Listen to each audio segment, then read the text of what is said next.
Donc, bonjour à tous, les courageux du vendredi soir qui viennent écouter la biologie des LALT. Alors, initialement, on a 2 heures de cours, donc on m'avait conseillé de faire plusieurs cours et les faire faire. Comme j'ai trouvé personne pour les faire faire, je vais les faire moi-même. Donc, je vais vous présenter cela en 3 présentations. On verra entre les 3 présentations, on fera peut-être 2 ou 3 minutes de pause ou pas, on verra.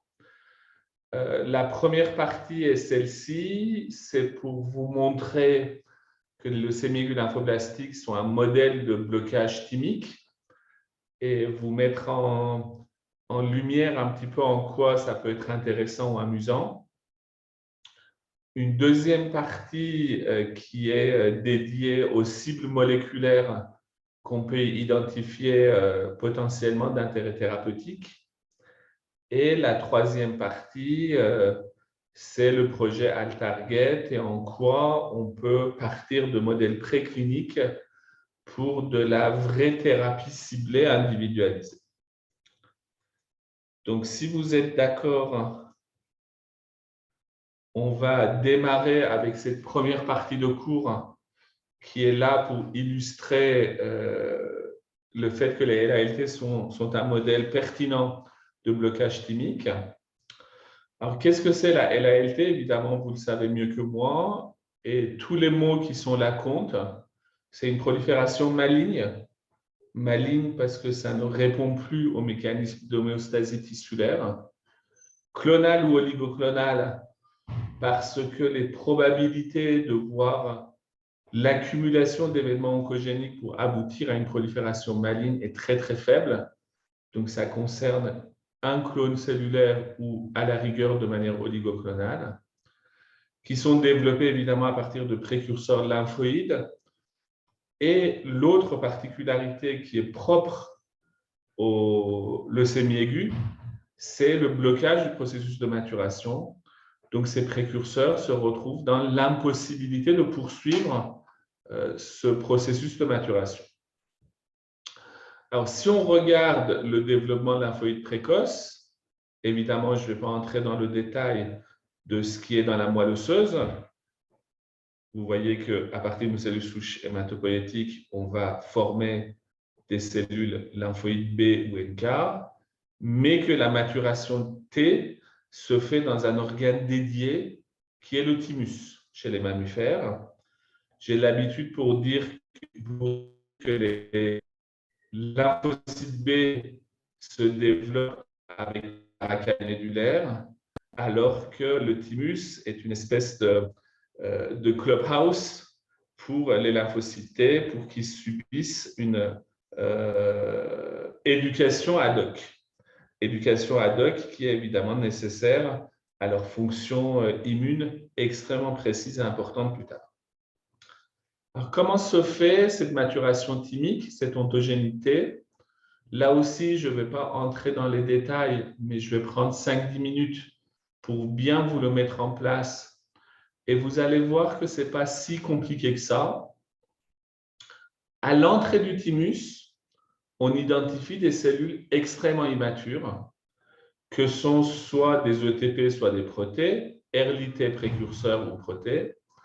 Ces cellules ont un phénotype extrêmement immature. Évidemment, ils n'expriment pas le CD3 membranaire, mais ils ont déjà le CD3 en intracytoplasmique, expriment les marqueurs T comme CD7 et CD5.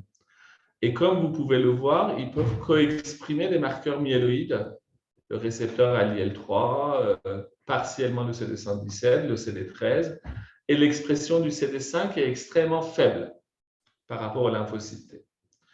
Donc, ces cellules T très immatures n'ont peu ou pas de réarrangement TCR. Les seuls réarrangements qu'on peut y voir, c'est des réarrangements très incomplets d'ED du TCR delta. Cette maturation thymique va se poursuivre avec l'acquisition d'autres marqueurs T, notamment le CD2, notamment le CD4 au stade CD4 immature simple positif chez l'homme, mais encore double négatif CD4, CD8 chez la souris. J'ai oublié de dire ici en jaune, ce sont les étapes de différenciation thymique chez l'homme et en dessous leur équivalent murin. Vous voyez qu'au cours de cette maturation, on a un événement majeur qui est la mise en place du réarrangement VDJ du TSR-bêta. Ce réarrangement VDJ du TSR-bêta, lorsqu'il est productif, c'est-à-dire qu'il est in-frame, va permettre l'expression d'une chaîne bêta en intracytoplasmique. Cette chaîne bêta en intracytoplasmique est capable de fixer une protéine invariante qu'on appelle le pré-T-alpha. Et l'association de ce pré-T-alpha et de la chaîne bêta va être exportée à la surface cellulaire pour former ce qu'on appelle le pré-TCR. L'arrivée du PTCR est un événement majeur parce que ça signe l'engagement définitif de la différenciation T.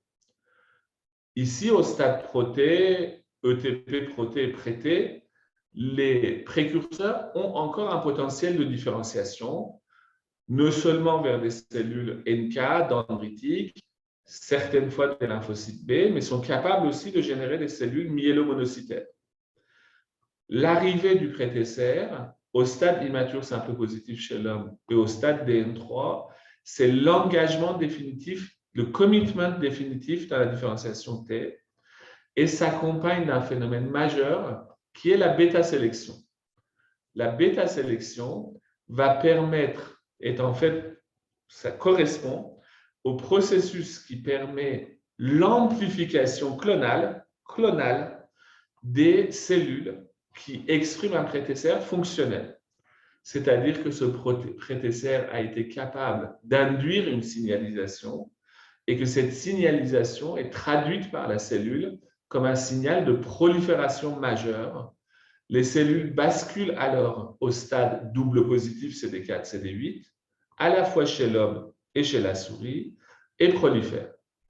Et ça n'est que secondairement, lorsque ce phénomène de prolifération est épuisé, que le réarrangement du TCR alpha survient, vous voyez, de manière extrêmement séparée dans le temps, et ce réarrangement du TCR alpha va permettre l'expression de la vraie chaîne alpha, qui va venir s'associer avec le TCR bêta, donc se substituant au pré-T alpha, pour former le vrai TCR alpha bêta, qui va être exprimé à la surface des thymocytes. Et là aussi, on va subir deux phénomènes de sélection majeurs.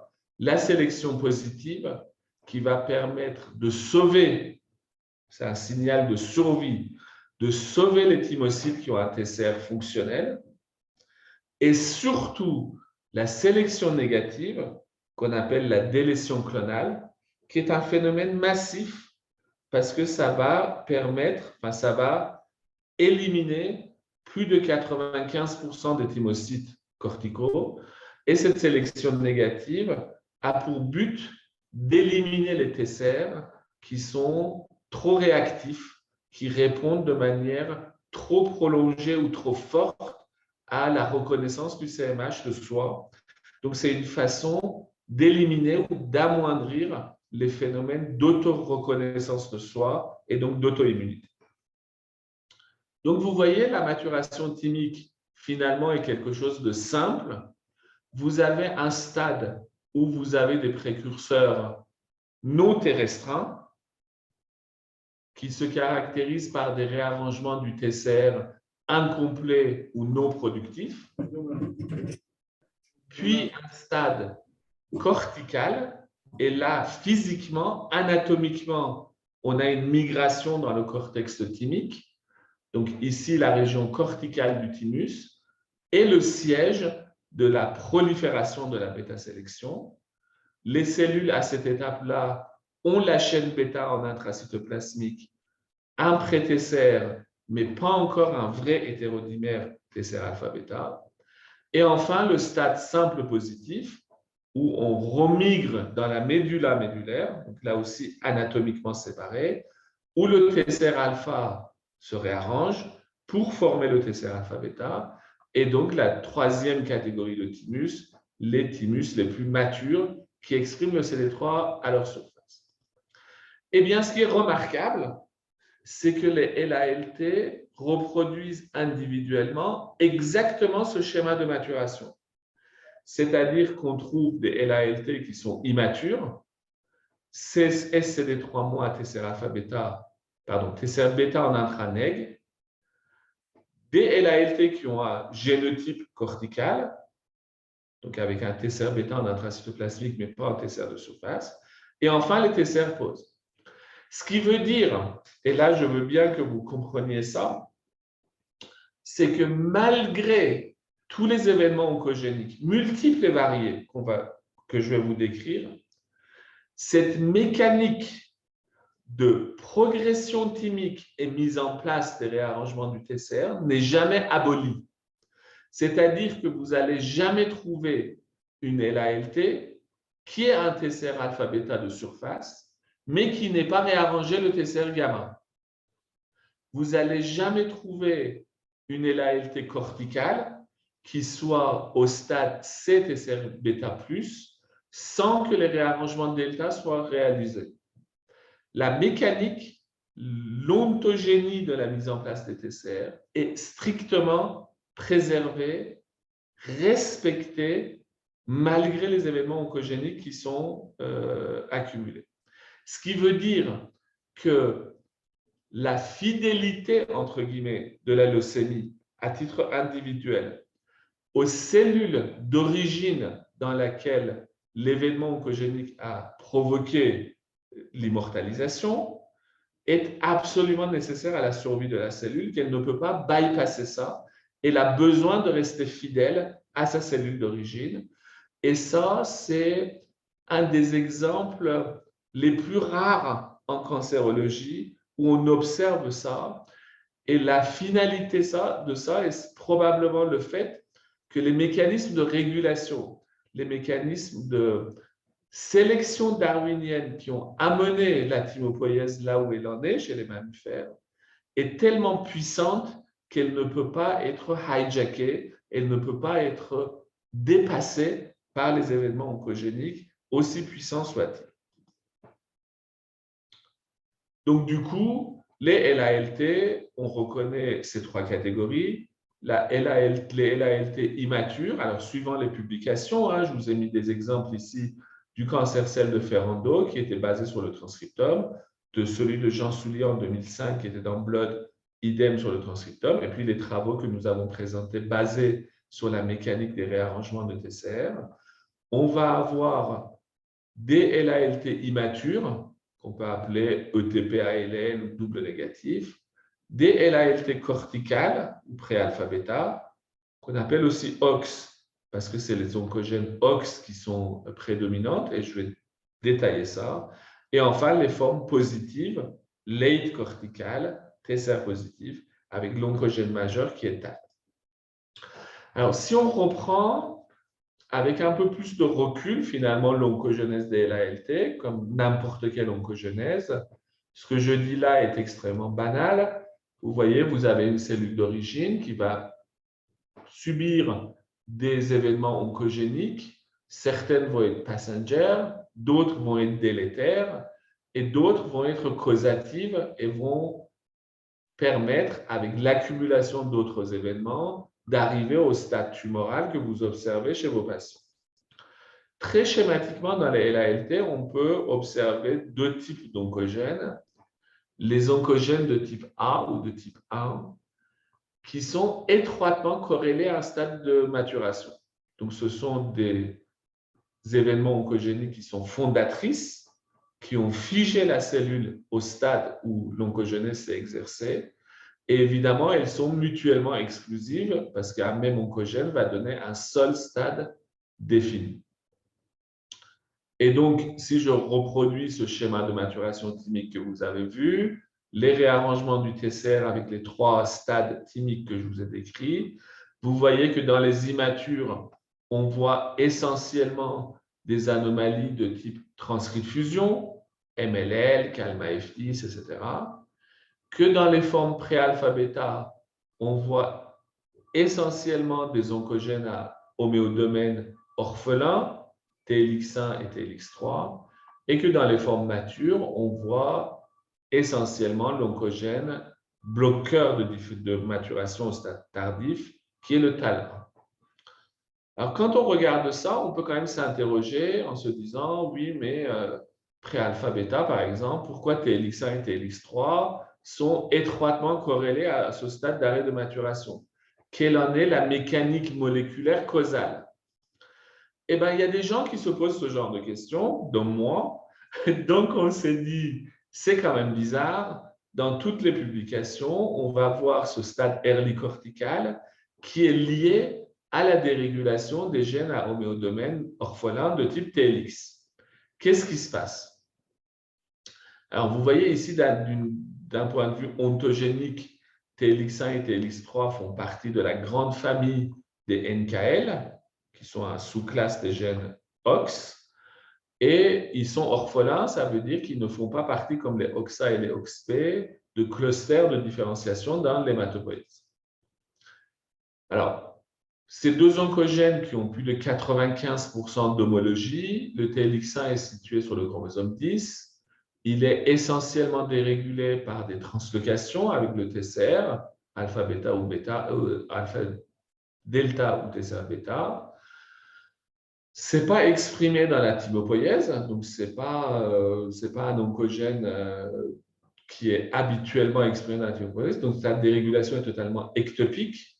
Son inactivation, ça donne un asplénisme parce qu'en fait, il est nécessaire à l'immortalisation des splanchtocytes, donc les premiers précurseurs qui vont créer la rate chez l'homme. Et sa surexpression ectopique donc, donne des LALT, mais avec une longue latence de plusieurs dizaines de semaines. TLX3, c'est sur un autre chromosome. Il n'est pas transloqué avec le TCR, mais dans une translocation 5-14. N'est pas exprimé non plus dans l'ontogénité. Il est plutôt responsable du développement des cendres respiratoires bulbaires et sa surexpression ectopique n'a pas de phénomène, n'a pas de phénotype, en tout cas, ça ne donne pas de LAF. Alors, quel est le constat? Venez avec moi, faisons le constat suivant qui découle de tout ce que je viens de dire. Les LALT qui ont une surexpression de TLX1 ou TLX3 ont un réarrangement VDJ du TCR bêta. On est tous d'accord, ils étaient au stade cortical, donc c'est après que le réarrangement de TCR bêta VDJ se fasse. Leur stade d'arrêt de maturation est cortical, mais ils ne vont pas plus loin. Ils n'expriment pas un TCR alpha-bêta. Donc la question c'est, est-ce que les TLX ont une action sur le locus TCR alpha? Eh bien, la réponse est oui, et je vais vous faire une histoire longue, courte. Vous voyez ici la mécanique du réarrangement du TCR alpha. Vous avez les segments V alpha, les segments J alpha, donc on doit faire V alpha, J alpha pour faire un réarrangement alpha. Et vous avez ici l'NNCR alpha, l'élément de régulation positif du locus, qui permet d'ouvrir le locus d'une manière chromatidienne. Donc, l'activation de l'E-alpha permet que la chromatine s'ouvre pour que les différents segments V et J alpha deviennent accessibles et que RAG puisse les faire réarranger. Et bien, cette NNCR alpha a la sympathie d'avoir été très précocement élucidée dans son fonctionnement. On sait qu'en fait, des facteurs de transcription sont nécessaires, RUNX1, ETS1 et LEF1, qui doivent venir se fixer sur l'NNCR, dont le corps fait qu'une centaine de bases. C'est 100 bases dans le génome qui correspond à l'NNCR alpha, et il a des sites de reconnaissance pour ces facteurs de transcription. Et la fixation de ces 3 facteurs de transcription est nécessaire et suffisant pour qu'il fonctionne plein pot et qu'il fasse réarranger le TCR alpha. Eh bien, ce qu'on a montré, c'est que TLX1 et TLX3, par leur homéodomaine, interagissent avec un domaine de binding du facteur de transcription ETS1. Du coup, ETS1 va s'hétérodimériser avec TLX1 ou TLX3, les recruter sur les enhancer alpha, et le fait de les recruter sur les enhancer alpha crée des marques épigénétiques d'inactivation et l'enhancer alpha s'éteint. Du coup, la cellule qui a fait son réarrangement TCR bêta BDJ se retrouve dans l'impossibilité de faire le réarrangement alpha, et c'est bien cette impossibilité de faire le réarrangement alpha qui fait qu'il va systématiquement se bloquer au stade early cortical. Donc, c'est la première fois qu'on démontre par un mécanisme d'interaction protéine-protéine, le mécanisme moléculaire qui explique pourquoi un oncogène driver, un oncogène de type 1, donne un stade d'arrêt de maturation, en l'occurrence ici, spécifiquement early cortical. Et ce qui est intéressant, c'est que si on vient finalement chercher à inhiber cette interaction, c'est-à-dire par exemple mettre un SHTLX pour empêcher que TLX se fixe sur ETS et l'inhibe, ou qu'on le bypass en faisant croire à la cellule que ça y est, son TCR alpha s'est réarrangé en exprimant un TCR alpha bêta, eh ben, la cellule se met à croire à sa propre maturation, et là, elle reçoit un signal de mort parce que l'oncogène n'est plus compatible avec le stade d'arrêt de maturation qui devient trop tardif. Donc, la biologie cellulaire n'est plus compatible et la cellule va se mettre en apoptose.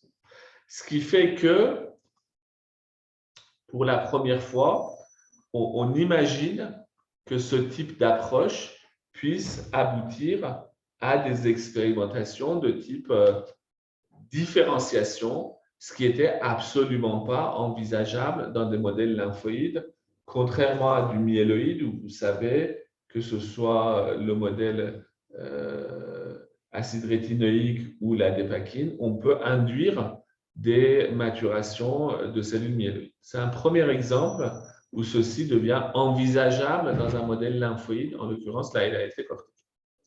Alors, si on faisait une espèce de synthèse sur ces anomalies de type 1, vous voyez qu'ils sont individuellement trop rares et avec un impact insuffisamment fort sur le pronostic pour permettre la stratification. À l'échelle individuelle, ils peuvent aider à des décisions thérapeutiques, comme par exemple les anomalies Kalmaeftis qui sont de mauvais pronostics.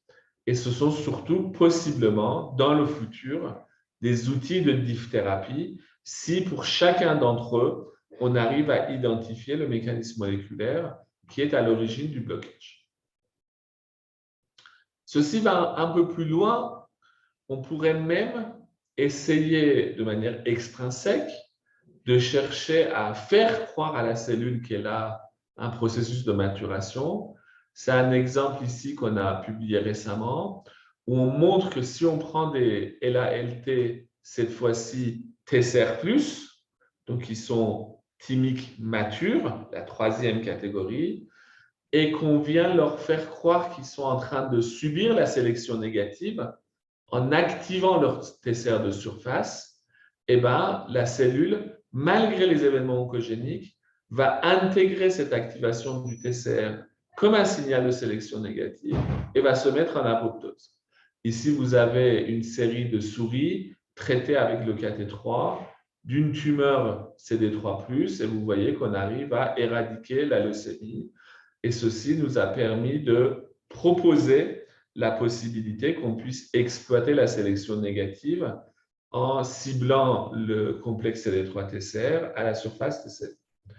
Alors, tout à fait entre nous, ça ne s'est pas décliné en vrai traitement parce que ce qu'on a observé après cette publication, c'est qu'en fait, quand on insiste, c'est-à-dire quand on maintient le traitement anti-CD3, la cellule internalise son CD3-TCR et va se mettre à échapper au traitement anti-CD3 par un mécanisme d'internalisation. Et ça a été, d'un point de vue translationnel en traitement ciblé, un échec. Bien, passons sur les anomalies de type 2. les anomalies qui ne sont pas liées à un stade précis de maturation. Ce sont des anomalies qui sont redondantes entre elles parce qu'elles peuvent se compléter. Évidemment redondantes avec les anomalies de type 1 parce qu'elles vont les compléter aussi et correspondent à des lésions qui vont provoquer des avantages de prolifération, de survie, de métabolisme, de cycle cellulaire et que sais-je.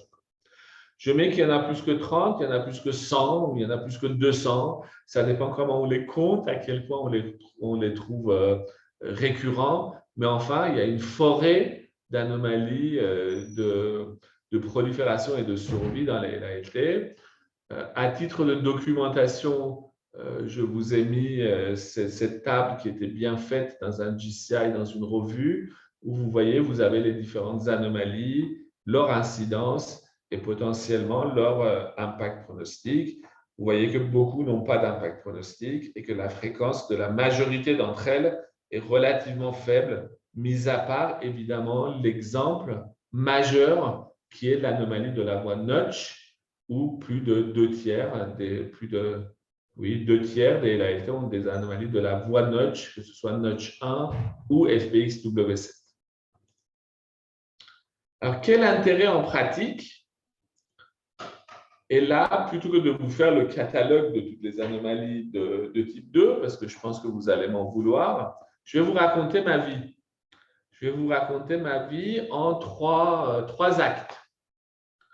L'acte 1, les espoirs déçus de l'oncogénétique, tel que je l'ai vécu. L'acte 2, arrivée en force de la MRD, donc exit l'oncogénétique.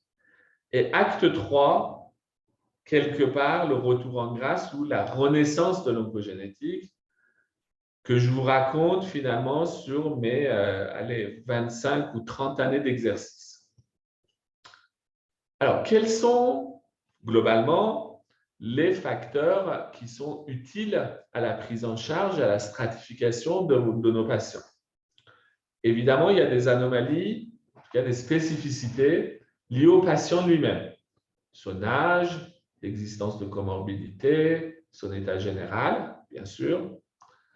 Des anomalies qui sont liées à la maladie, donc la leucocytose que vous connaissez bien comme impactant, l'atteinte du système nerveux central qu'on connaît bien, potentiellement le phénotype ou le génotype, et puis la réponse au traitement. Historiquement, corticosensibilité, historiquement, la moelle de chimiosensibilité, et puis l'arrivée de la MRD.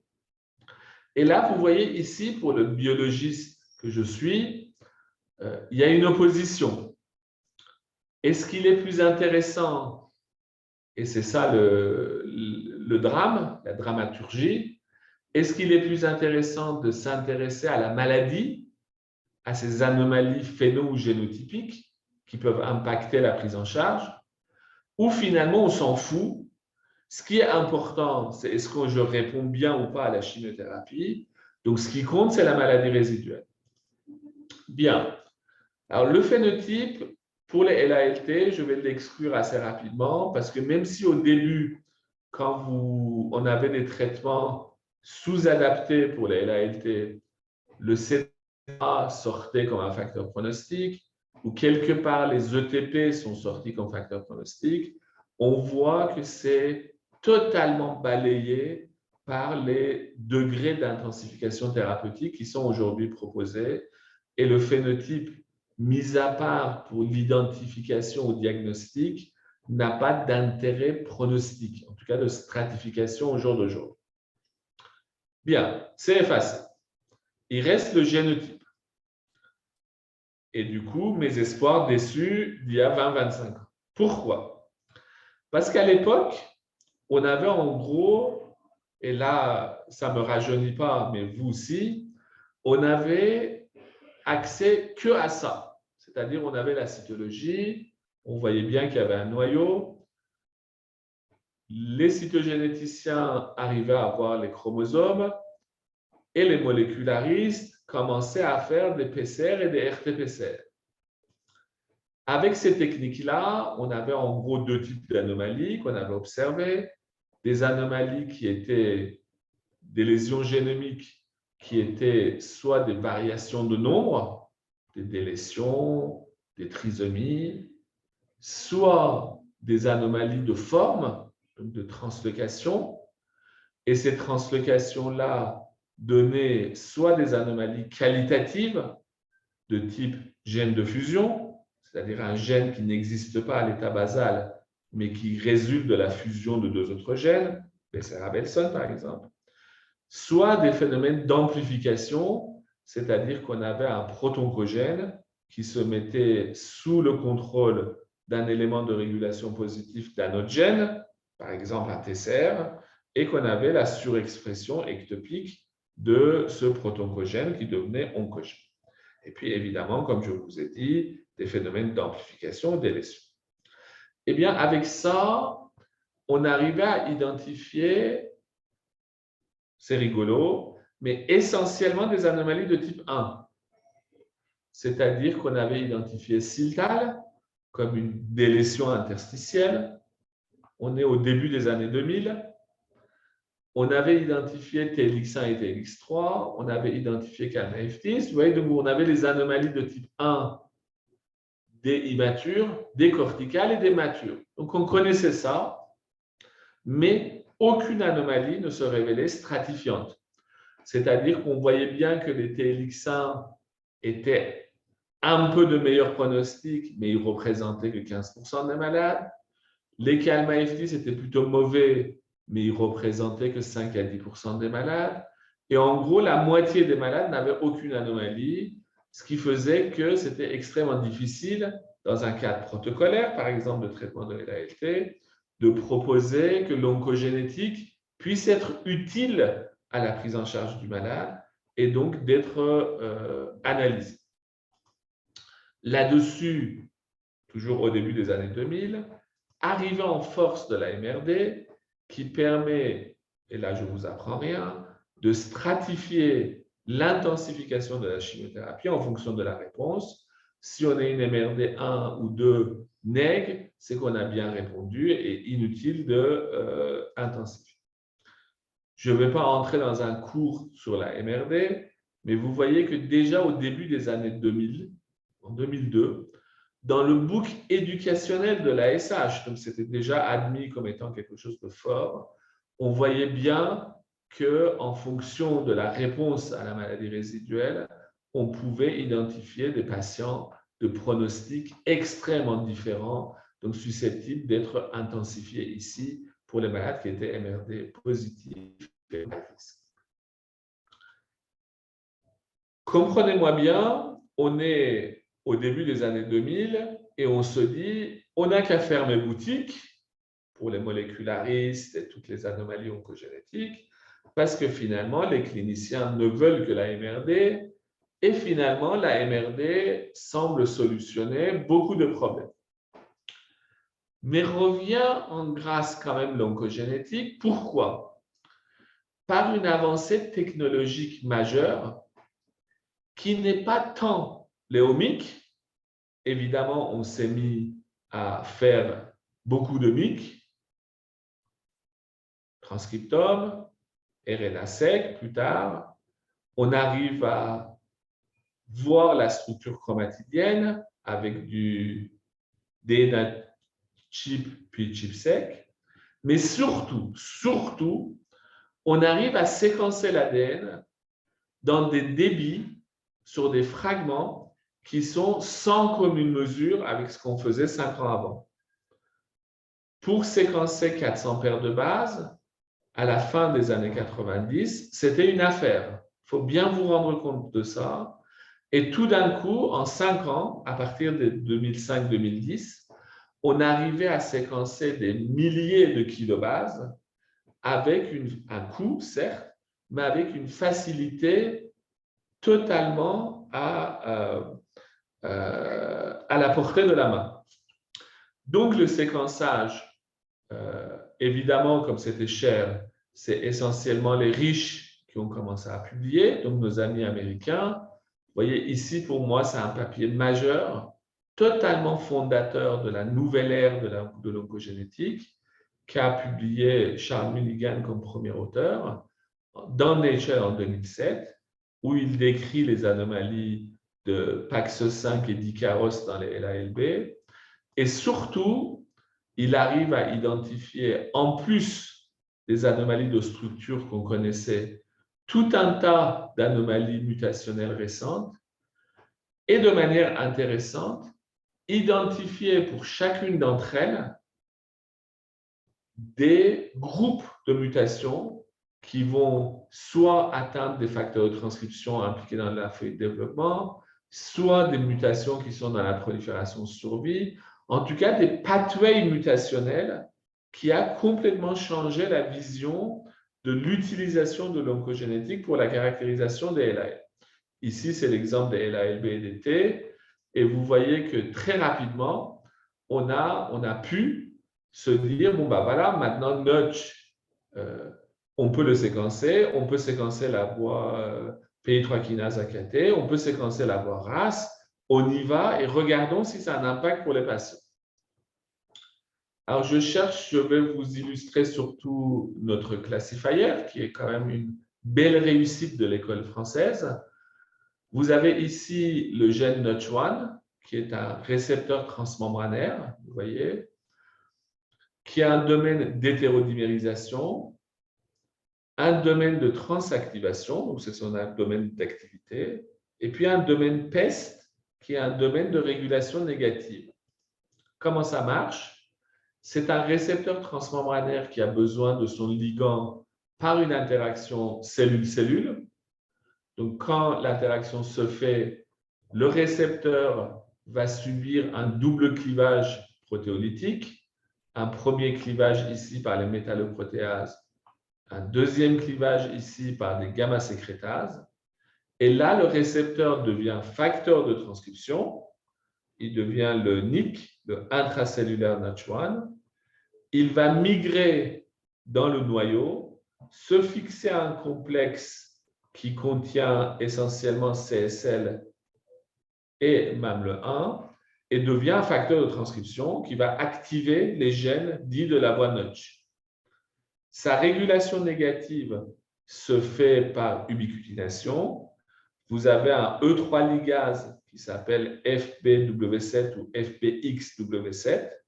Il va venir se fixer sur le fameux domaine de régulation négative, le domaine PEST, créer une chaîne d'ubiquitine, et cette ubiquitination va adresser le NIC ubiquitiné vers le protéasome et donc sa dégradation.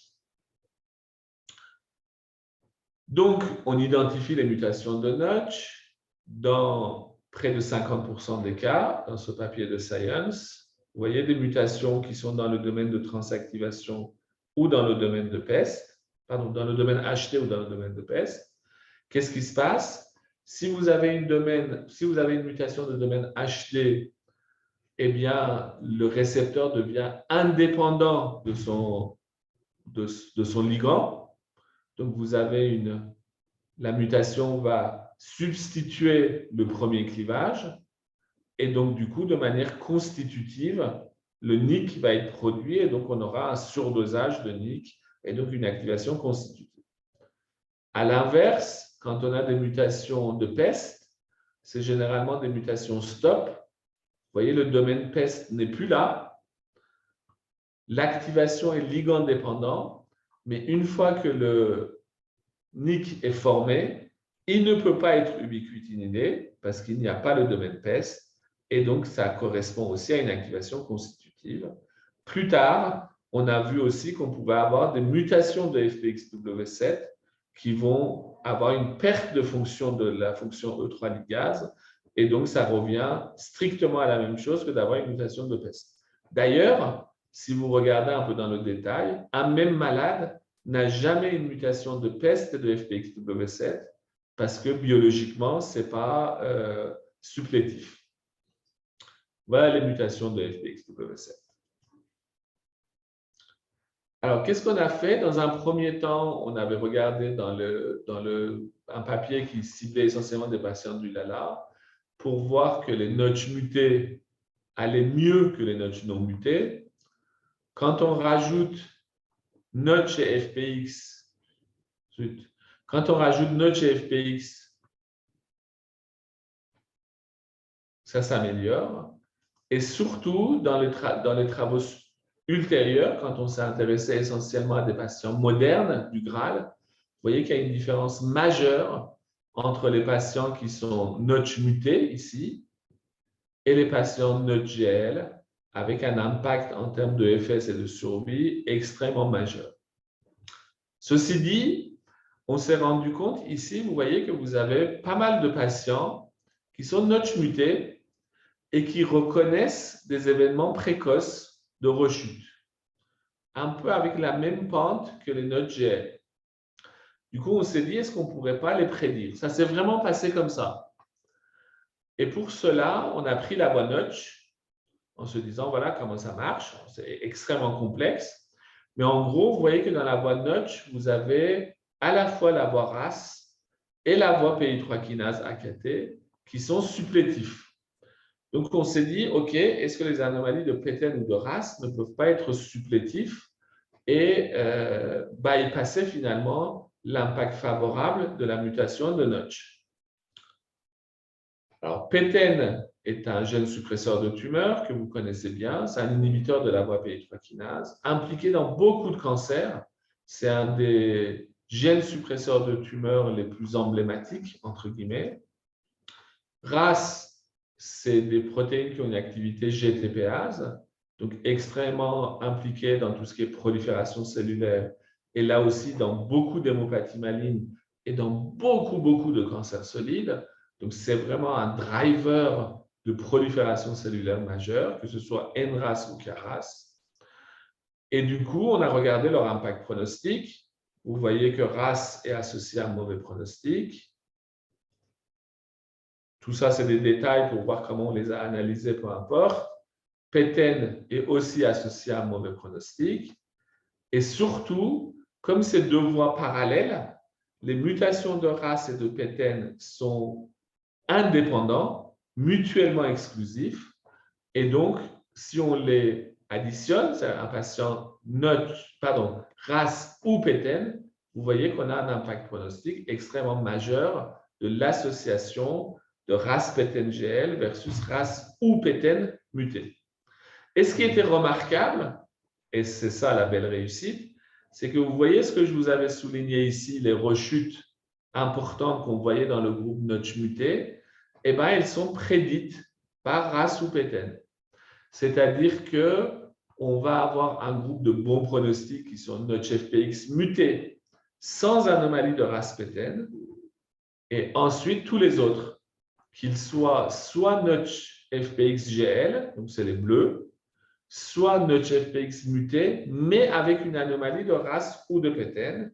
Et ça, c'est la base du classifier qui a été utilisé dans le Graal 2014 pour la stratification atriale, donc l'ajout de la nélarabine pour ces patients qui étaient prédits rechuteurs. Voilà la courbe consolidée.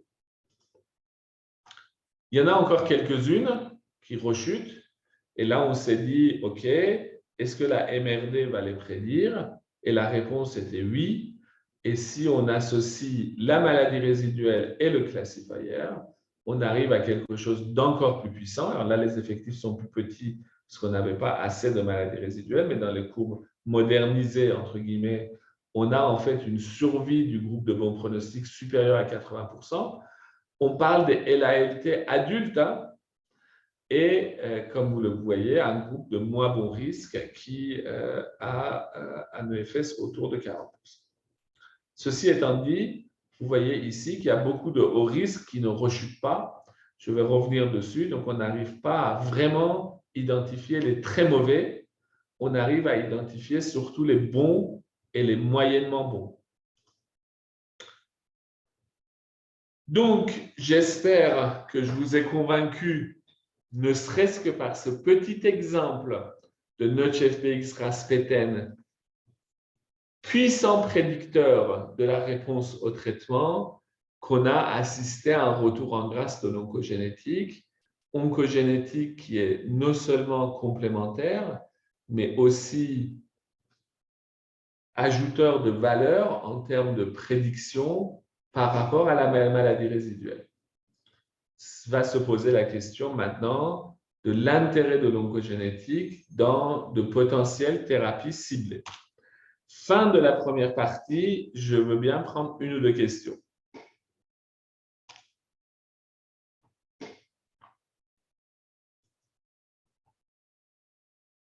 Vous êtes tous morts? Si vous ne posez pas de questions, je n'avance pas. Commentaires? Personne? Tiens, je vais regarder qui je connais. Ah, quelqu'un a ouvert son micro? Oui, une question. Oui. Si on a Notch non muté, est-ce qu'on a une quantité d'ADN minimale? Est-ce que parfois on se retrouve en défaut de sensibilité? C'est-à-dire qu'on n'a pas assez d'infiltration du tissu tumoral et qu'on se retrouve avec non muté, mais en fait, c'est peut-être parce qu'il n'y avait pas assez de tumeurs mutées à chercher. C'est une bonne question. C'est une question qui est générique à chaque fois qu'une absence de mutation devient décisionnelle. On doit se poser la question, c'est une absence de mutation parce que on a un problème de sensibilité ou c'est une absence de mutation parce que la tumeur n'a pas la mutation? C'est ça ta question. On est d'accord? Exactement. Voilà. Alors, cette question-là, très spécifiquement dans les LALT, se pose très peu parce que comme tu le sais, c'est une maladie qui est volontiers bulky, hyperleucocytaire. Les situations où on n'a pas suffisamment de tumeurs pour faire le diagnostic de la mutation de Notch en sang guère sont relativement faibles. Et quand ce n'est pas suffisant, généralement, on peut trier assez facilement les cellules tumorales pour avoir un niveau d'infiltration, on va dire, pour le sang guère à 50%, pour avoir une chance de voir une mutation hétérozygote.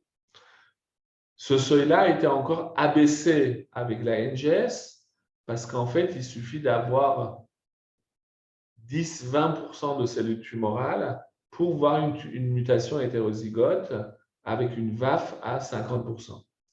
Ceci étant dit, les mutations de Notch sont parfois sous-clonales avec le même impact pronostic. Donc, on a fixé, nous, comme seuil de limite pour pouvoir rendre un résultat de manière robuste, 30%. Donc, à chaque fois qu'on a 30% de cellules tumorales, on va rendre le résultat comme étant germline. Mais si on n'a pas les 30% de cellules tumorales, ça devient non interprétable. D'accord. Merci. Je pensais surtout au diagnostic sur des pleurésies ou sur des masses médiastinales, mais plutôt dans lymphome lymphoblastique.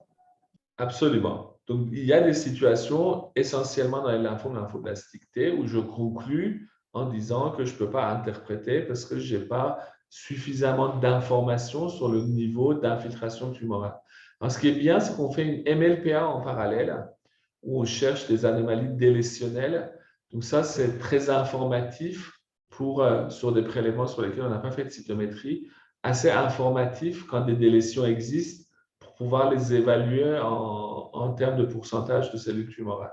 Ce que je veux dire, c'est que si une anomalie hétérozygote ne fait pas moins 0,5, mais fait moins 0,25, on se dit, ah, il n'y avait que 50% de tumeurs. Tu vois ce que je veux dire?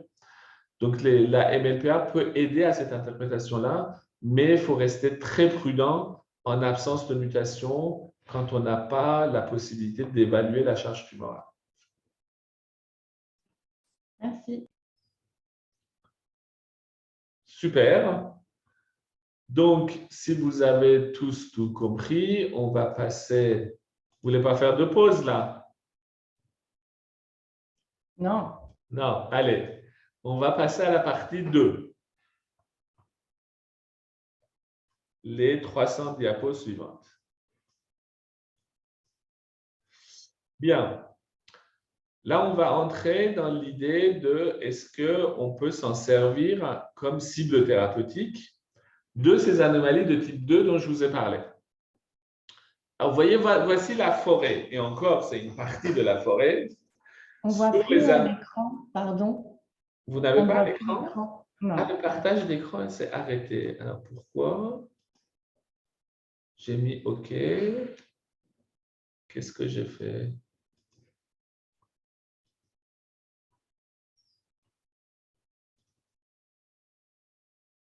Là, vous l'avez là? Oui. Très bien.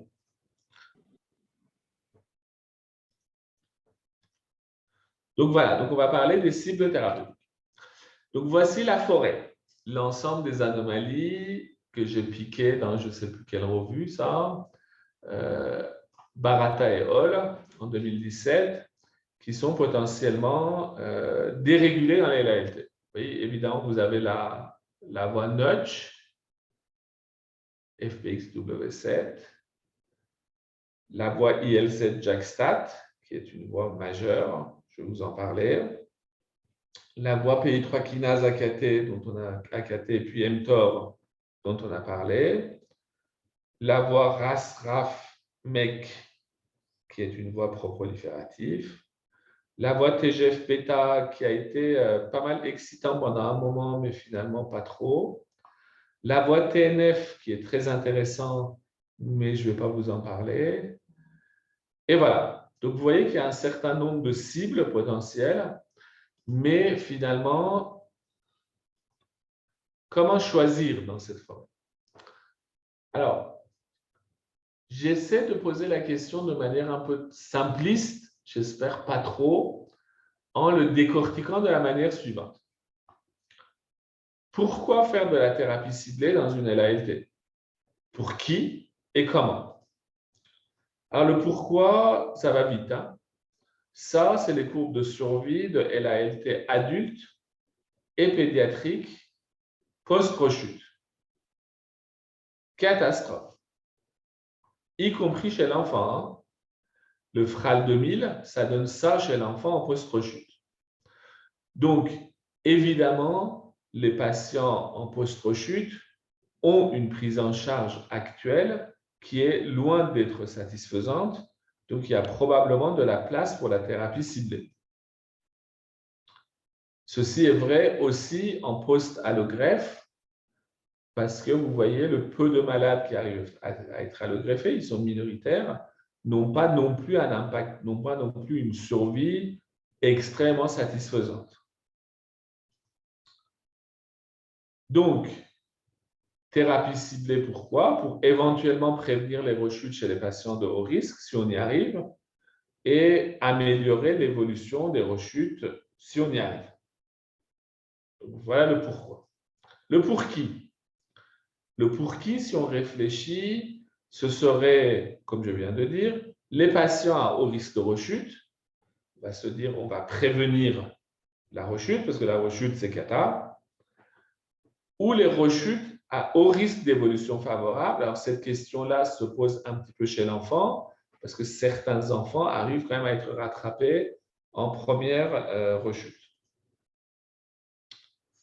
Alors, identifier les patients à haut risque de rechute, ça, je crois qu'on a bien réussi. Si on prend le grade 0,3-0,5, vous voyez, ça, c'est la courbe de survie consolidée à 8 ans, avec que l'oncogénétique.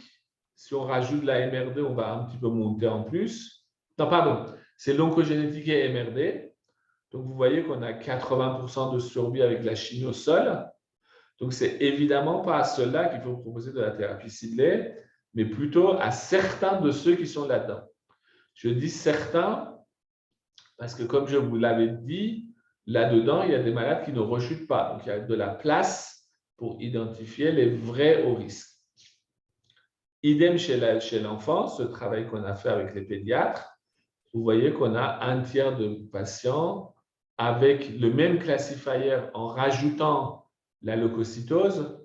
S'il y avait 2 malades qui bénéficiaient de la leucocytose, on a un pronostic extrêmement favorable et les 2 autres groupes qui sont intermédiaires. Donc ça, c'est ma fameuse flèche pour dire que notre high risk n'est pas si high risk que ça et il y a du travail à faire là-dedans. Et on y travaille et on a bon espoir avec un nouveau classifier d'avoir des patients qui sont vraiment d'emblée, au moment du diagnostic, prédit avec une survie inférieure à 50%. Nécessité d'identifier les très hauts risques. Bien. Il faut aussi savoir éliminer les rechuteurs qui sont de bons pronostics. Et là, c'est relativement simple parce qu'en fait, le délai de rechute, comme vous le savez, pèse très lourd. Vous avez ici, dans un travail que Mathieu n'a pas publié encore, une série de 127 rechutes frâles et grâles. Et vous voyez que les rechuteurs précoces, moins de 12 mois, ou les rechuteurs dans les 2 premières années, ont une survie globale qui est juste catastrophique, alors que les quelques malades qui rechutent tardivement sont parfaitement rattrapables.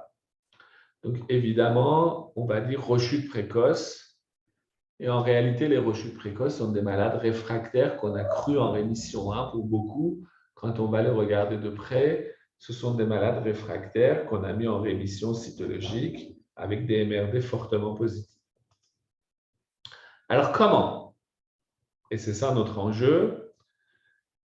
On peut cibler le dedans, les voies de signalisation, ce qui est dans la cellule.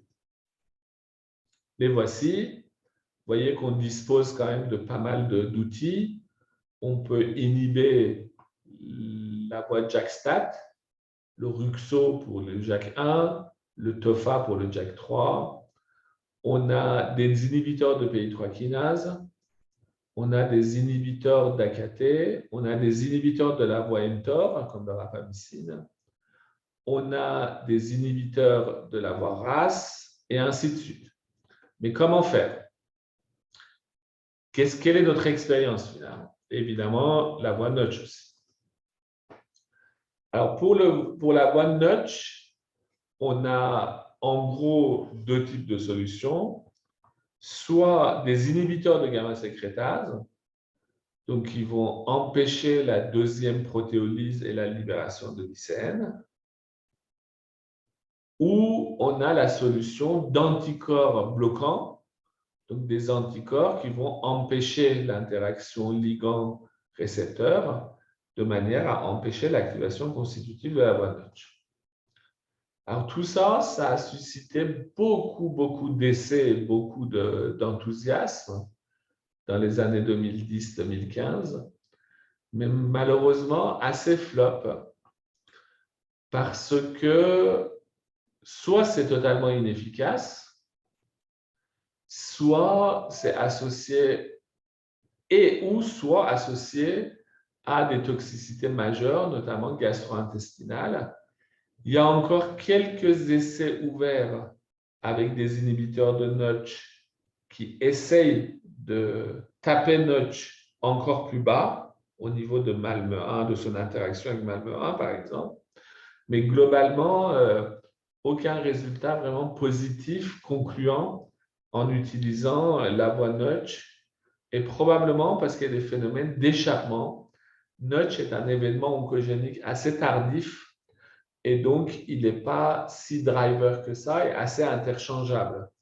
Donc finalement, le ciblé ne semble pas promis à un avenir radieux. Il y a la voie IL-7-JAK-STAT, dont je vous ai parlé, qui est une voie majeure. En gros, 1/3 des LALT sont IL-7-JAK-STAT mutés, soit le récepteur, soit les protéines, les kinases de signalisation, JAK et STAT. Il faut savoir que le récepteur de l'IL-7 est un acteur majeur de la thymopoïèse. Elle régule notamment la bêta-sélection, donc vous voyez que c'est quelque chose qui est extrêmement important dans la maturation thymique.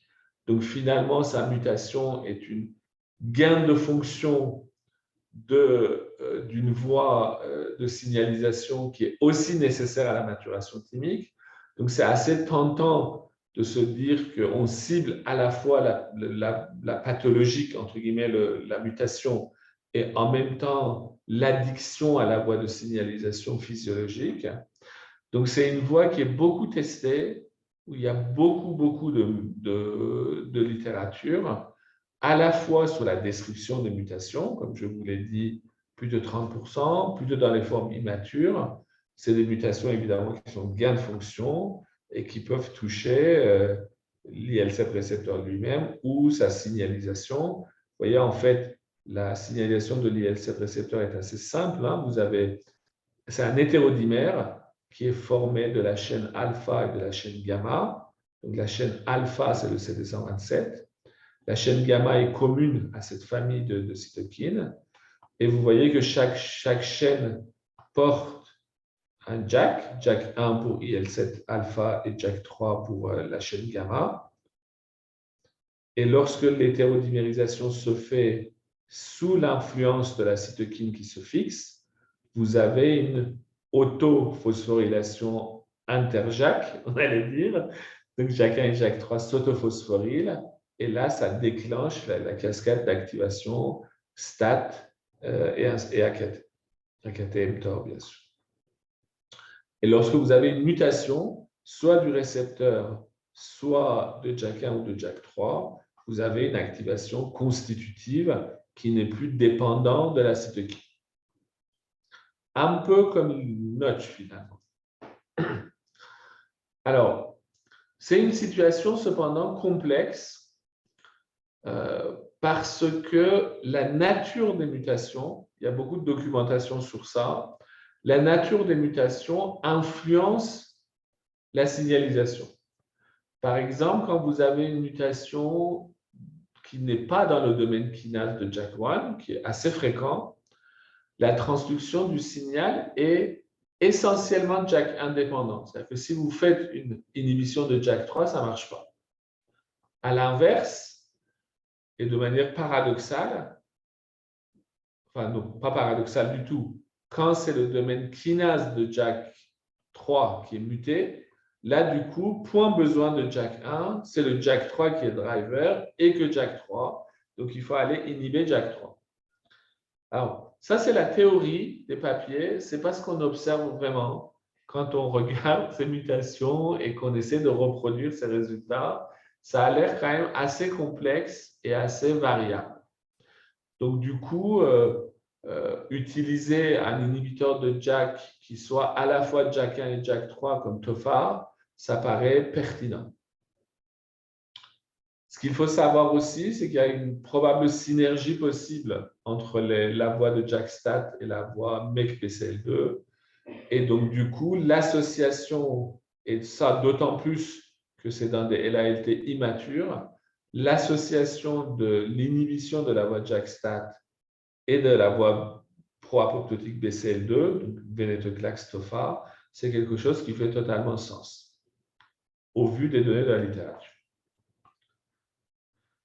Alors, cibler, oui, mais il faut tenir aussi du phénotype, c'est-à-dire du stade d'arrêt de maturation. Et à ce titre, il y a un papier d'un Cancer Discovery qui commence à dater maintenant, qui était remarquable, où il montrait que finalement, les LALT immatures ont un processus anti-apoptotique qui est surtout BCL2 dépendant.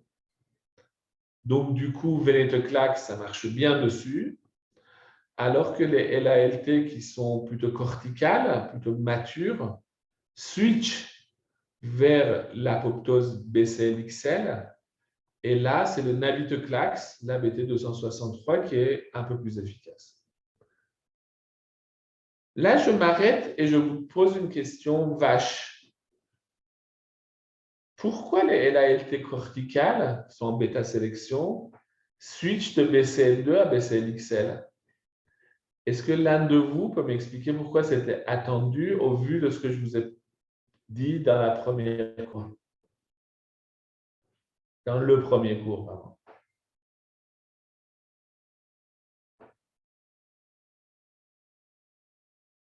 Personne? Une cellule qui est dépendante de sa lutte contre l'apoptose avec BCL2, c'est quelque chose qui prolifère ou qui prolifère peu? Qu'est-ce que vous connaissez comme maladie BCL2 dépendante? Allô? Le lymphome folliculaire? Voilà. Donc, le lymphome folliculaire est typiquement transloqué IGH-BCL2, donc il est BCL2 addict. C'est un lymphome qui est indolent, qui ne prolifère pas beaucoup. BCL2 est extrêmement antiprolifératif. Donc, quand une cellule est BCL2+, elle ne peut pas proliférer. C'est un frein majeur à sa prolifération. Et donc, du coup, l'effet cortical qui est en bêta-sélection, qui a envie de proliférer, est obligé de switcher de BCL2 sur BCL-XL, qui est beaucoup plus laxiste sur le cycle cellulaire et qui permet, certes, de lutter de manière moins puissante contre l'apoptose, mais quand même un petit peu, tout en permettant le cycle cellulaire. D'accord? Donc, c'est intrinsèque à l'état prolifératif de la cellule. Et sachez qu'à chaque fois que vous avez une tumeur qui est très proliférative, probablement venetoclax ne va pas marcher. Parce que son anti-apoptose est probablement pas lié à BCL2. Bien, on peut aussi cibler le outside, ce qui est à la surface de la cellule. Et là, évidemment, c'est l'explosion de l'immunothérapie CAR-T, interaction de niche-tumeur, dont je vais vous dire quelques mots relatifs au LALT. Alors, l'immunothérapie, le papier ex vivo le plus intéressant, c'est ce blog de 2017 qui a testé l'anti-CD3 dans des modèles de PDX avec des résultats extrêmement prometteurs. Enfin, on trouvait ça vraiment très, très intéressant. Les premiers essais chez l'homme ont été menés de manière assez mal. C'est-à-dire, on a essayé de faire de l'anti-CD38 en monothérapie sur des LALT réfractaires. Et évidemment, il y a toute une série de publications, dont une dernière de Graal, qui montre que ça fait que dalle. Mais en fait, on s'attendait un peu à ce que ça fasse que dalle. Donc, il y a plusieurs protocoles actuellement qui sont en train d'inclure l'anti-CD38 comme adjuvant à la chimiothérapie, un peu comme l'anti-CD20 dans les LALB. On n'a pas vu encore des résultats sortir, mais ça ne saurait tarder. Mon fameux anti-CD3, mais je vous ai dit que je l'ai enterré, mais il y a une alternative de ça dont je vais vous en parler un peu plus tard. Les CAR-T, moi j'ai adoré ce papier, mais malheureusement ils n'arrivent pas à creuser. C'est en fait des CAR-T anti-région constante du TCR bêta. Vous voyez ici le TCR alpha-bêta. Vous me suivez? Chaîne alpha, chaîne bêta. Et vous voyez que chaque chaîne a évidemment une région variable, une région constante. On est au niveau terminal. Et la région constante de ces bêta, ce que les élèves de terminale ne peuvent pas savoir, c'est qu'il y a deux clusters. Il y a un cluster TCR bêta C1 et un TCR bêta C2. Donc, de manière random, le répertoire est pour moitié bêta C1, pour moitié bêta C2. Alors qu'une tumeur, comme elle est clonale, elle est soit C1, soit C2. Donc, du coup, les auteurs se sont dit, si on cible la région constante du TCR, bêta, on va tuer la tumeur et on va éliminer simplement la moitié du répertoire. Donc, ça permettra de garder un système immunitaire qui soit compatible avec la vie. Parce qu'évidemment, si vous délétez tout l'été, votre malade va mourir d'immunodépression. Et ils ont montré que ça marchait assez bien. Vous voyez ici, vous avez une tumeur qui était bêta-C1, CAR-T-cellisée complètement guérie, complètement, enfin, ils rechutent un peu, mais ils n'ont pas mis en condition vraiment curative. Et vous voyez que sur le répertoire, vous ne délétez que le répertoire normal bêta-C1 et vous avez un répertoire normal bêta-C2 qui est largement suffisant pour assurer une immunité polyclonale a priori. Alors, il y a d'autres CAR-T contre des antigènes T, avec toujours le même problème qui est que si on tue trop les T, eh ben, on se met en immunodépression menaçante pour la survie du patient. Il y a un anti-CD5 qui n'avait pas l'air terrible, l'anti-CD4 non plus. Celui-là est le plus prometteur. Il y a d'autres papiers qui sont sortis qui montrent qu'il peut être efficace avec un anti-CD7 qui est édité, qui est autosuicidaire. Donc, au bout d'un moment, il s'autosuicide. Donc, du coup, ça permet de garder un peu les T. Et puis, il y a des T qui sont CD7 suffisamment DIM pour échapper. Donc, on garde un peu un répertoire T. c'est probablement un de ceux qui sont les plus prometteurs en développement CAR-T dans les LALT.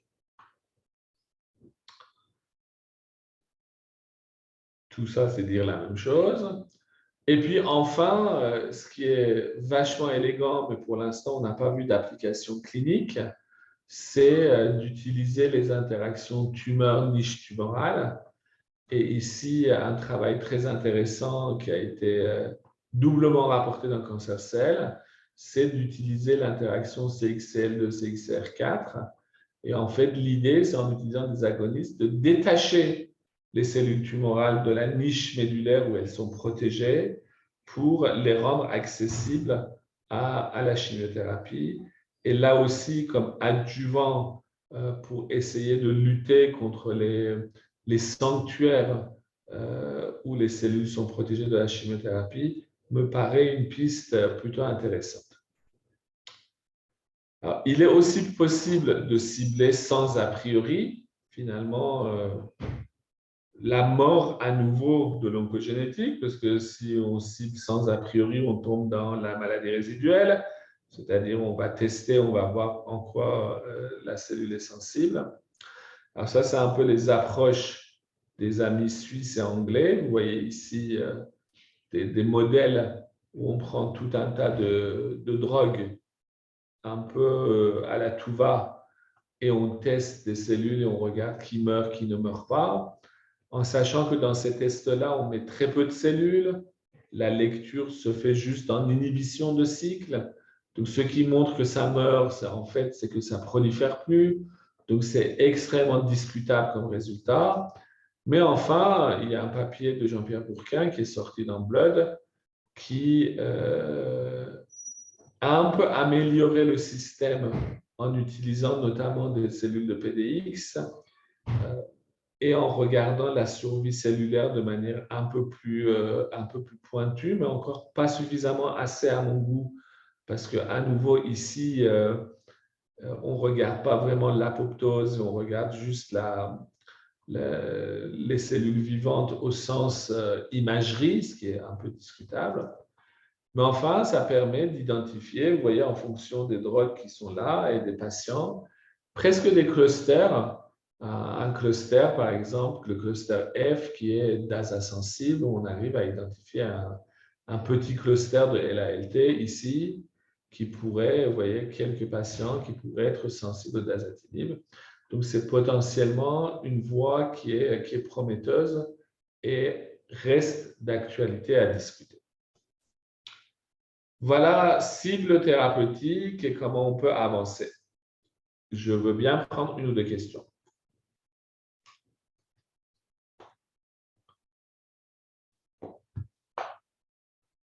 Ça ne vous inspire pas plus? Personne n'a vu une LALT en rechute?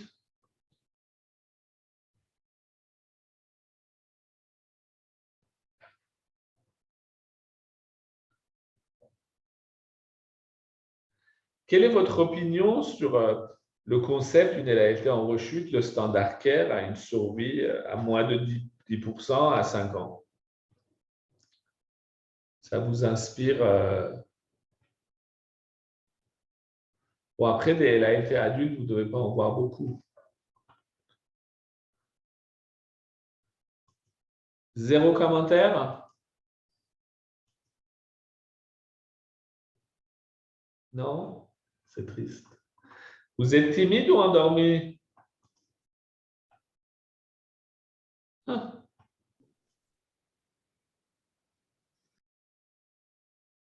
Vous voulez une pause? Non, pas forcément. Je continue alors. Oui. Pour la dernière partie, alors, vous avez dû perdre encore le partage d'écran, c'est ça?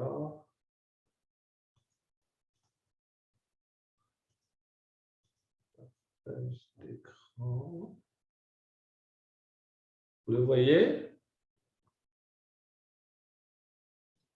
Là, On voit juste le fichier, mais on ne voit pas le PowerPoint.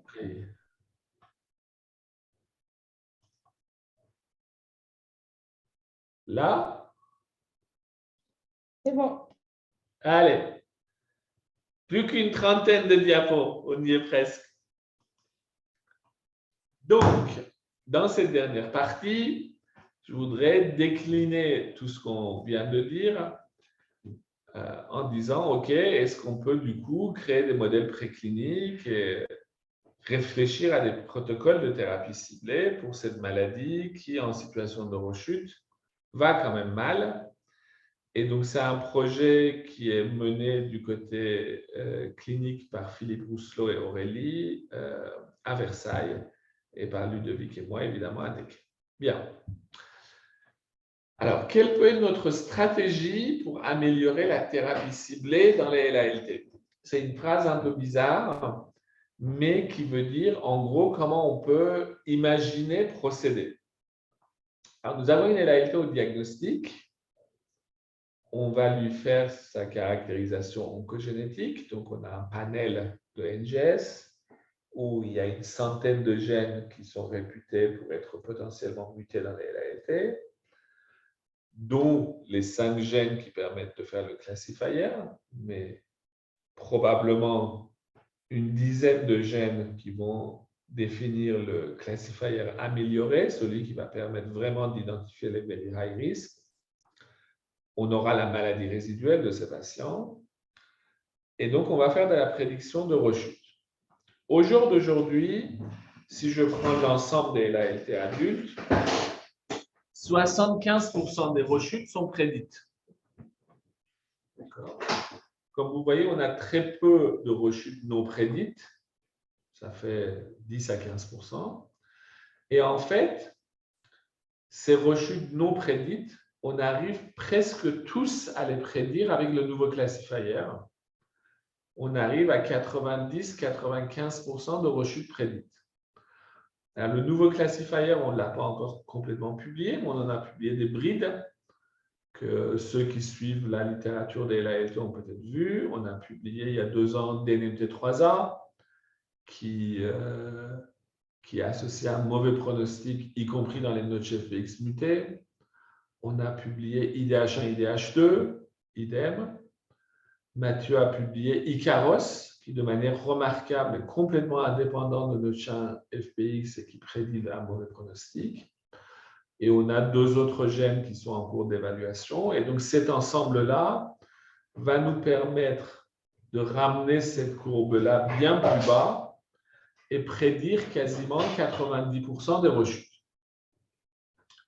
À partir du moment où on a la possibilité de prédire les 90% de rechutes, en gros les 40 à 50% de malades qui rechutent, on est en train de les injecter, d'injecter systématiquement tous les patients à haut risque de rechute dans des souris immunodéprimées.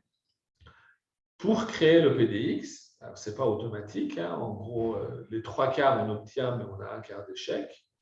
Donc, on va avoir 3 quarts de 90, alors on va dire 70% des malades prédits pour avoir une rechute et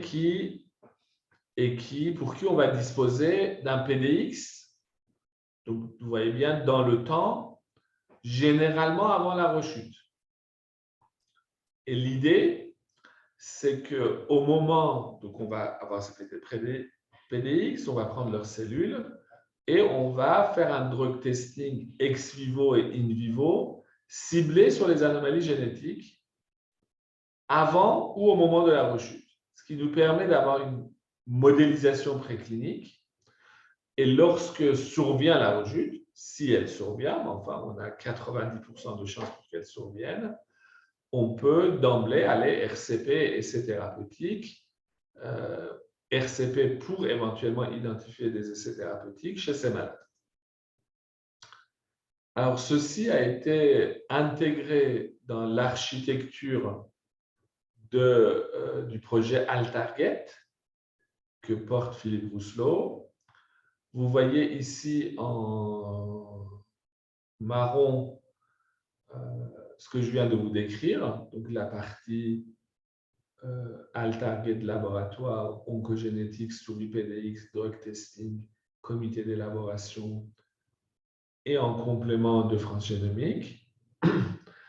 Et vous voyez que le projet Target intervient au moment de la rechute, d'une part comme un observatoire que gère Aurélie Cabane, qui est un observatoire rétrospectif et prospectif pour les LALT en rechute ou réfractaire avec données oncogénétiques.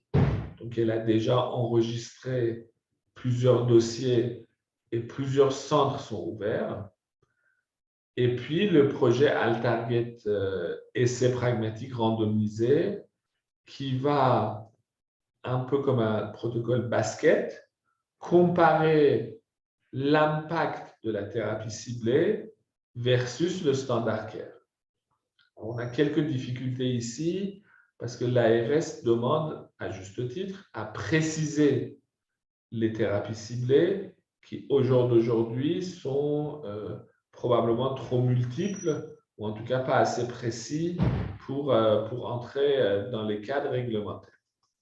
Mais on est en discussion. Alors, vous voyez, ça, c'était ce que j'avais présenté à la SFH, l'état d'inclusion, l'état d'ouverture des centres pour le côté observatoire.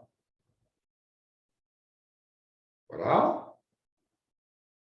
Et du coup, qu'est-ce qu'on fait pour le drug testing? Voilà la plaque. Voilà la plaque. Vous voyez que c'est une plaque de 96 puits, 12 x 8. Pour ceux qui ont fait un peu de laboratoire, vous voyez ce que c'est, hein? C'est les microplaques 96 puits, dans lesquelles on a fait rentrer une vingtaine de drogues et des associations. Alors, sans trop m'étendre, je vais vous dire de quoi il s'agit. Vous voyez ici, et ça vous servira aussi de cadre un peu bibliographique, vous avez évidemment le DMSO, vous avez ici une gamme dose de Ruxo, qui inhibe JAK1 et JAK3, avec les références. Vous avez ensuite le dasatinib, idem, avec une gamme dose.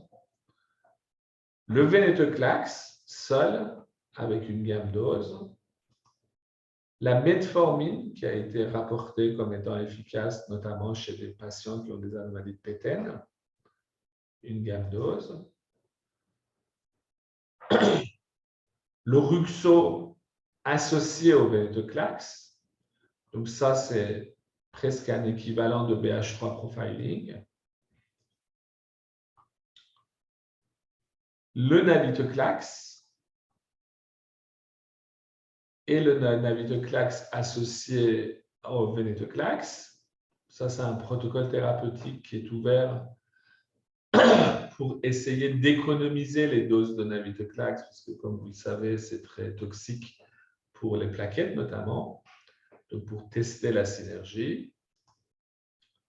Le 5-ASA, c'est issu du papier qu'on vient de publier dans Science Translational Medicine, donc je vais vous montrer une ou deux diapos. Le trabetinib, qui est un inhibiteur de la voie MAP kinase, qu'on avait prédit pour être pas mal actif sur les mutations de RAS, mais pas que.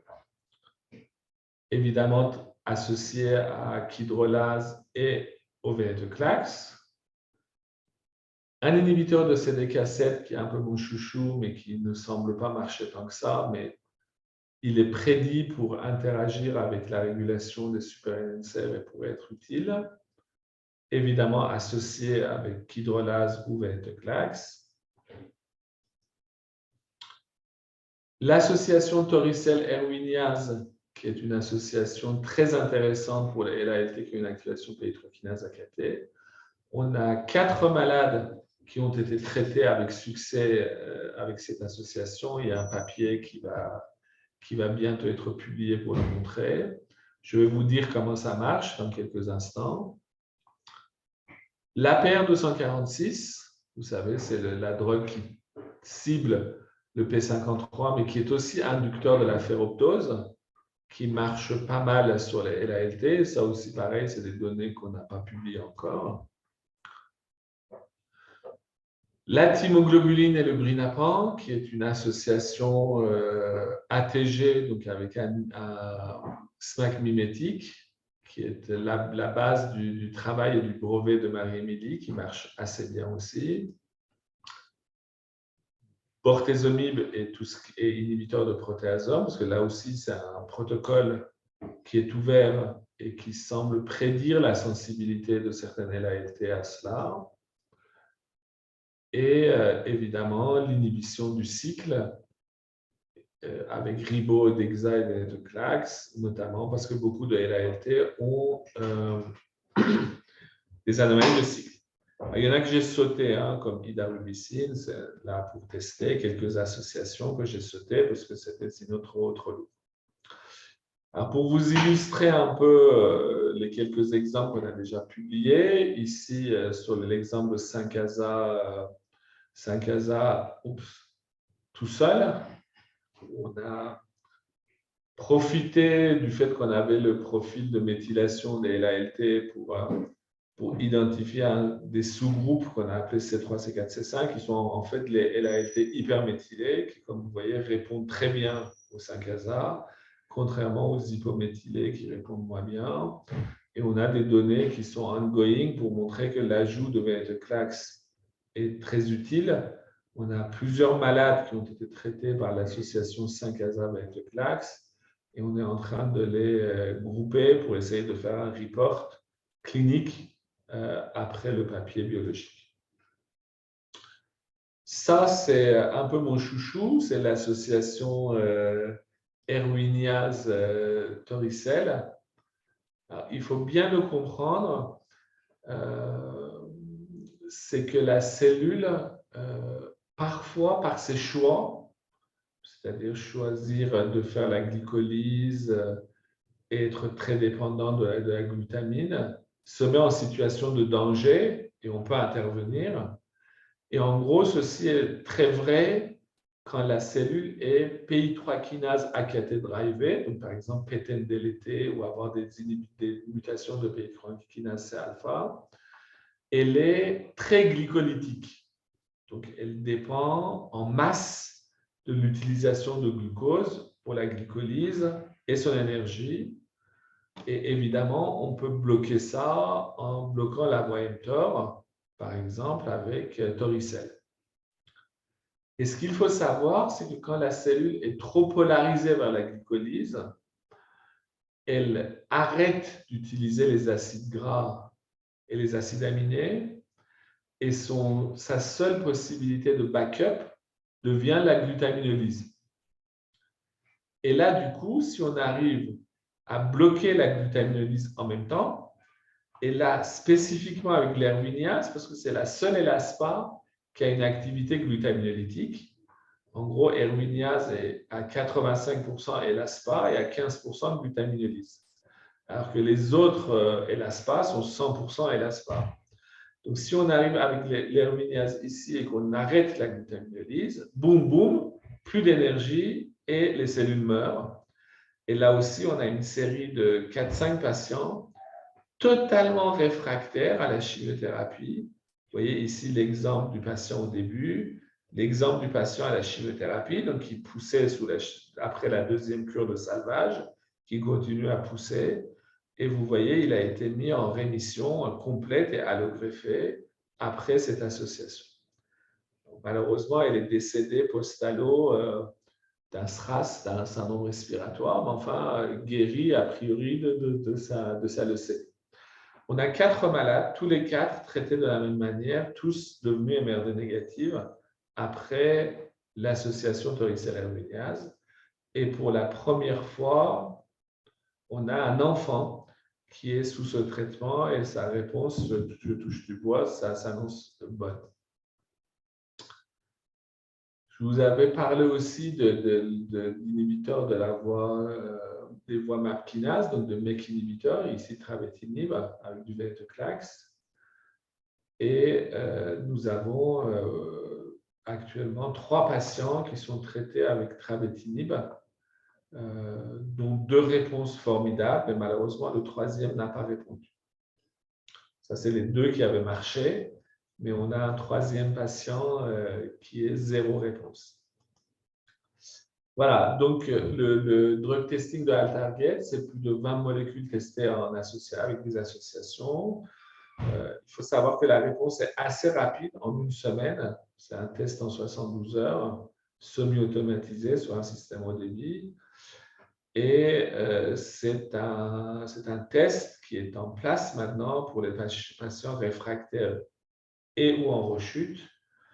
Et également, comme je vous l'ai dit, on va essayer de le mettre en place, ça c'est pas totalement opérationnel, sur les PDX pré-rechute pour essayer d'avoir la réponse au moment de la rechute. Tous mes remerciements. Et en gros, pour vous montrer un exemple,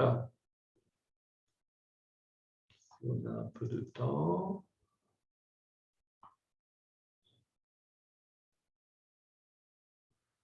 Un patient totalement réfractaire. Je vais enlever son nom. Boum.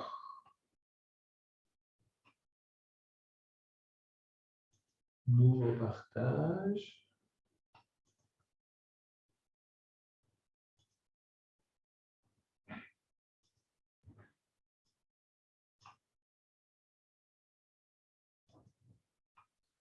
Voilà, ça se présente comme ça. Vous le voyez? Oui? Oui. Voilà. Donc, vous voyez ici, vous avez le Ruxo. C'est la même plaque, c'est les résultats tels qu'ils sont générés, rendus. Donc, vous avez le Ruxo, vous avez le Venetoclax et l'association Ruxo-Venetoclax. Comme vous pouvez le voir, il n'y a pas de synergie vraiment. Ici, on est déjà très mort. Et en fait, il est Venetoclax sensible, Ruxo-résistant.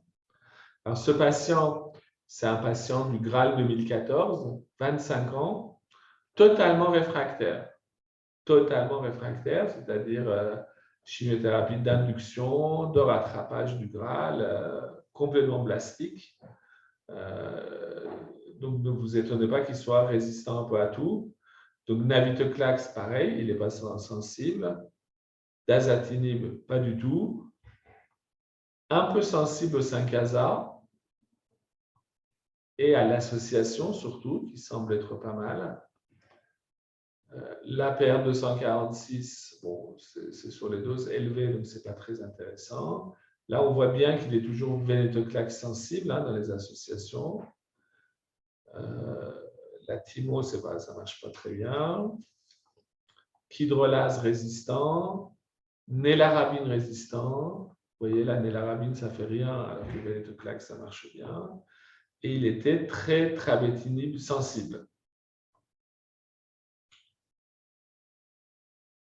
THC1 résistant, cortico-résistant, bortezomib résistant, toricelle aluminase résistant, glutaminolise résistant.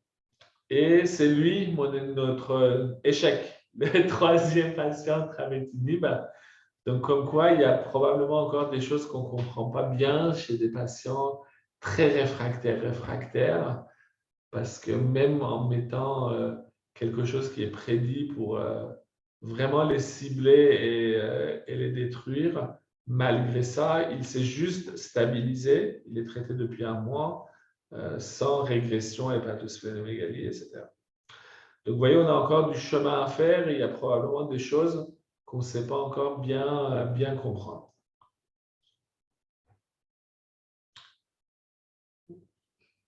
Voilà, jeunes gens, moi j'en ai fini. Je suis à votre disposition si vous avez des questions. Moi, j'aurais une petite question. Oui. Juste sur les dernières diapos, là, donc sur ce protocole que vous présentez, vous notez la viabilité relative. C'est relatif par rapport à quoi et comment vous l'avez mesuré? C'est une très bonne question. Alors, tu vois, en fait, on est dans une situation où on prend des cellules de la rechute ou de PDX qu'on met en culture. Les LALT supportent assez mal la culture cellulaire. Alors, ils le supportent très, très mal au diagnostic, ça c'est sûr. À la rechute, elles sont un peu plus résistantes. Après un passage au PDX, elles sont un peu plus résistantes. Donc, en situation de rechute réfractaire ou PDX, on arrive à avoir une viabilité cellulaire après 72 heures de culture relativement bonne. Alors, relativement bonne, ça veut dire quoi? Ça veut dire qu'on se dit que la manip est interprétable si on a au moins 50% de viabilité dans le puits des mésos, donc non traités, après 72 heures de culture. OK? Et donc, on utilise la viabilité non traitée comme la viabilité de référence et on exprime la mortalité par rapport à celle-ci.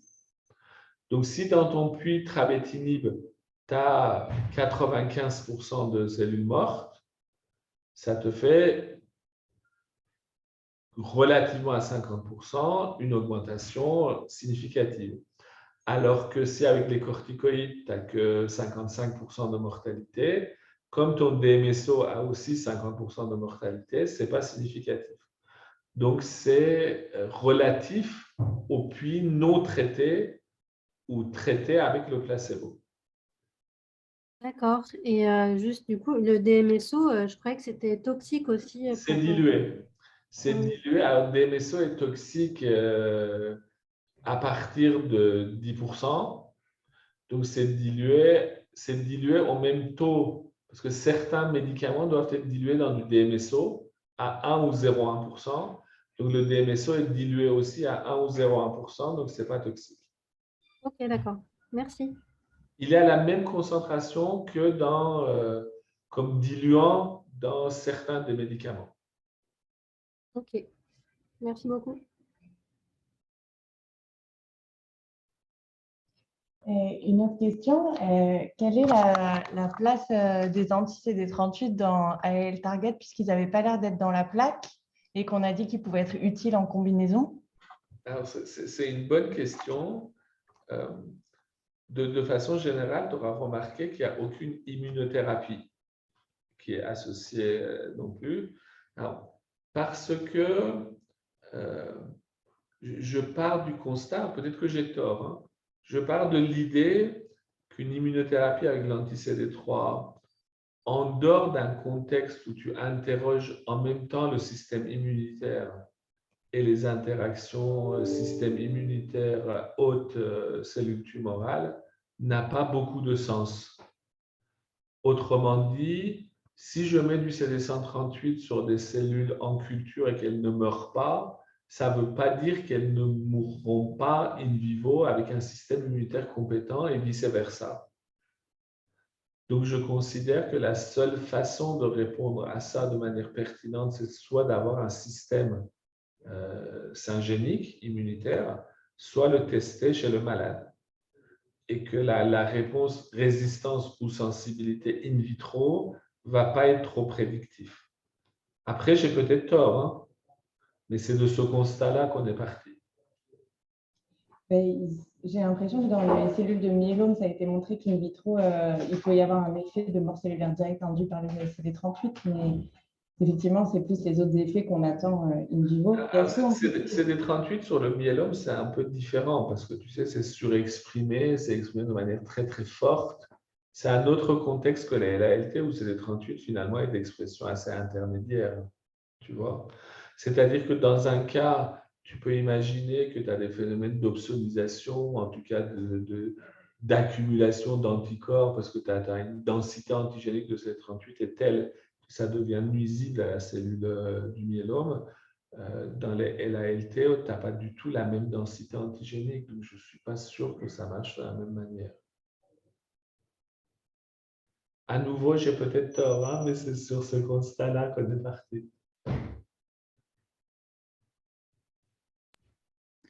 Je voulais juste savoir si le profil des cellules qui rechutent dans les PDX, dans les souris NSG, a été comparé avec le profil de rechute chez les patients et si elles ont le même profil moléculaire, si elles sont prédictives des clones de la rechute.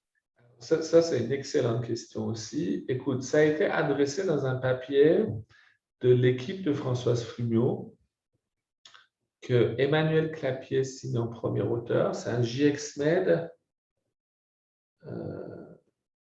d'il y a 5-6 ans, donc j'aurais dit 2016, 2017, 2015 par là, où ils ont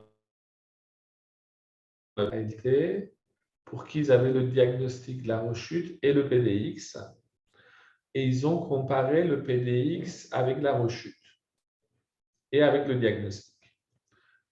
Et le constat, c'était que les PDX n'étaient pas très différents des rechutes, lesquels n'étaient pas très différents du diagnostic. Ce qui est un peu vrai, hein? C'est-à-dire que quand tu regardes avec les outils qu'ils ont regardés à l'époque, un peu de NGS et un peu de CGHRE, mais pas très résolutif, finalement, entre le diag et la rechute, tu n'as pas des progressions énormes et du coup, tu ne vois pas non plus de progression ou de différence énorme dans le PDX. Maintenant, nous, c'est un travail qu'on est en train de faire avec des outils beaucoup plus résolutifs. D'accord?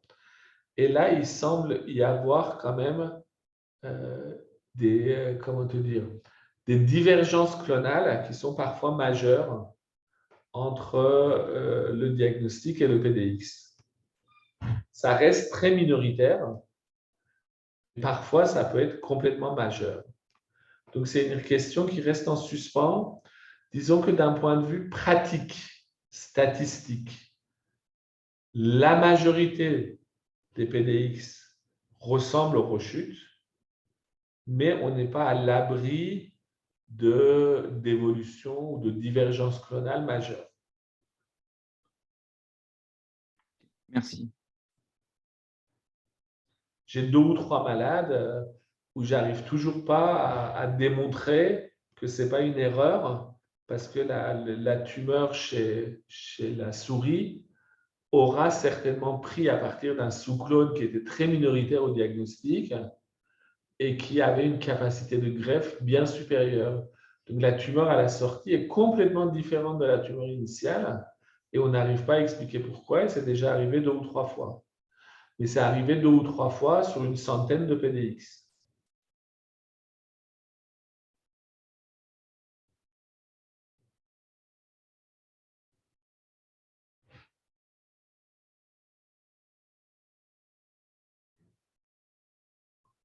D'autres questions? C'est bien.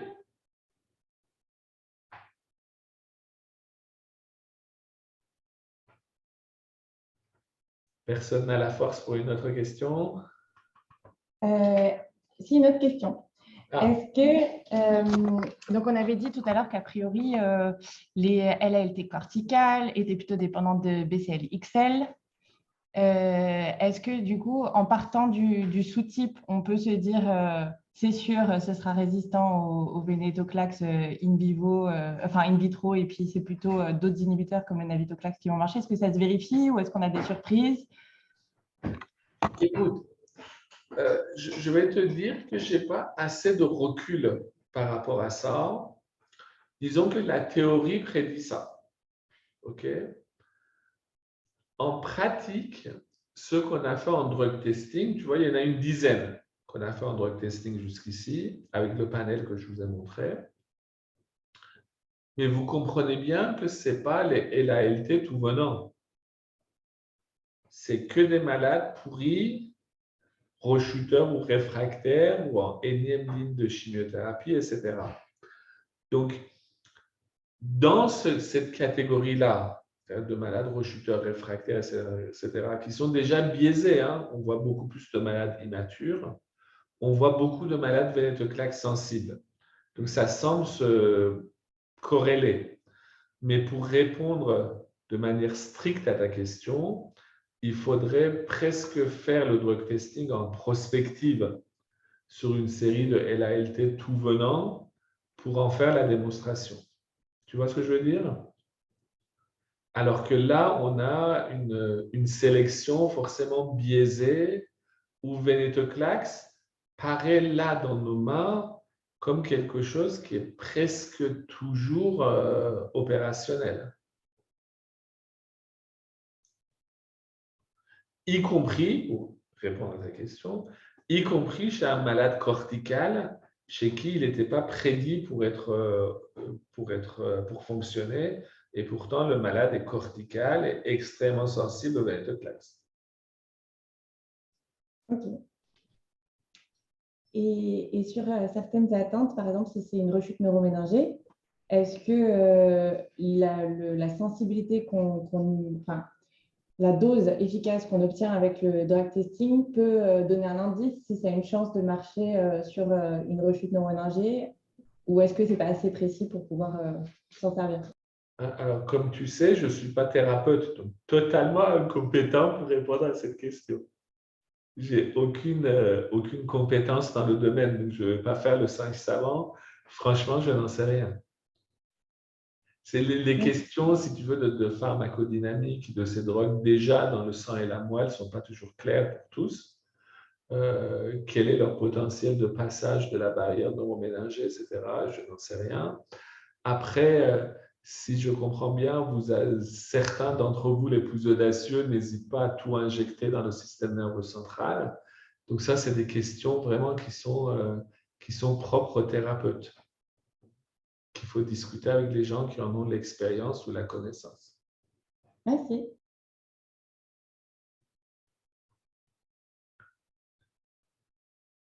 C'est bon? Bien, merci à tous. Et puis, j'espère que ça n'aura pas été trop désagréable ou pénible. Et puis, bon week-end à tous. Au revoir. Merci, au revoir. Merci.